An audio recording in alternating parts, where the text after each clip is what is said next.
I'm Trudy, it's Searching Sabbath, and it's time for Adventist belief number 2, the Godhead. Seventh-day Adventists believe there is one God, Father, Son, and Holy Spirit, a unity of three co-eternal persons. God is immortal, all-powerful, all-knowing, above all, and ever-present. He is infinite and beyond human comprehension, yet known through his self-revelation. He is forever worthy of worship, adoration, and service by the whole creation.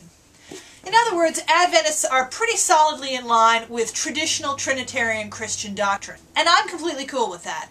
Much as I wrestle over some of our fundamental beliefs, this one really doesn't bother me at all. I have no trouble signing up to it, which is funny when you consider that the doctrine of the Trinity has been hugely divisive for Christians throughout the ages. It's the reason why there's an Orthodox Church separate from the Roman Catholic Church. It's the reason for many of the great doctrinal battles throughout history, and apparently it's still somewhat of a hot-button issue in the Adventist Church, at least on the more extreme fringes. There seem to be some people who get very, very upset when you use the word Trinity instead of Godhead, although in my mind it means pretty much the same thing. And if anybody wants to explain the difference to me or why they're upset about the concept of the Trinity, you should make your own video. Now, early Adventists apparently were not always solidly on board the Trinitarian train. There were some early Adventists who were not sure about the divinity or the pre-existence of Christ, kind of like the Jehovah's Witnesses, who share some similar spiritual roots with us but went off in a different direction.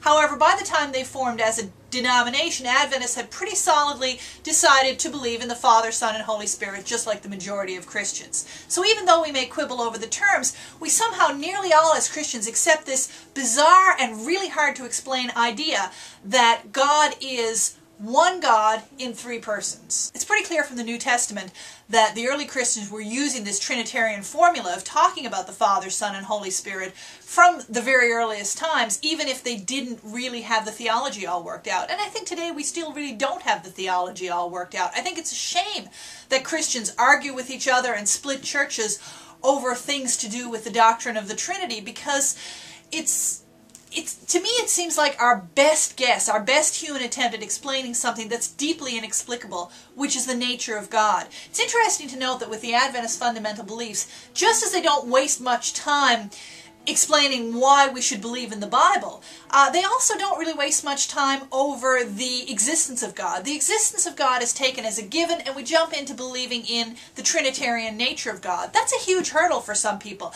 But I guess I'm one of those who, having been raised with the Trinitarian concept of God, even though I can't claim to fully understand it, I accept it. I guess the way I look at the doctrine of the Trinity is kind of like this. I imagine these early Christians, or rather before they were called Christians, the earlier followers of Jesus, who were all good Jews for the most part.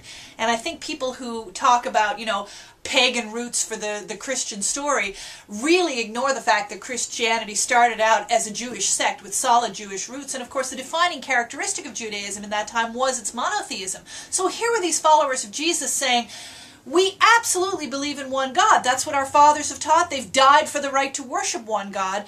And yet here's this guy Jesus, and we honestly believe that he's God too. But how can God be God and Jesus be God? And somehow through that, and through Jesus' habit of talking about the Spirit of God, which we get lots of references to in the Old Testament, but Jesus' habit of talking about the Spirit as a separate person, somehow they come up with this doctrine of the Trinity.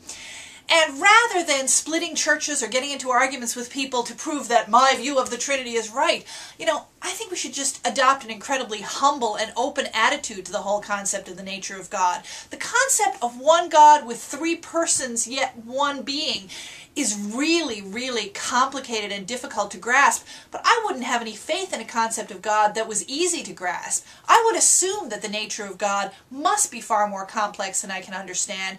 And I would expect to believe when we all get to heaven someday that we'll find out that this Trinity 3-in-1 picture that we have is only an extremely, extremely oversimplified version of the reality, which is probably far, far bigger than we can ever comprehend.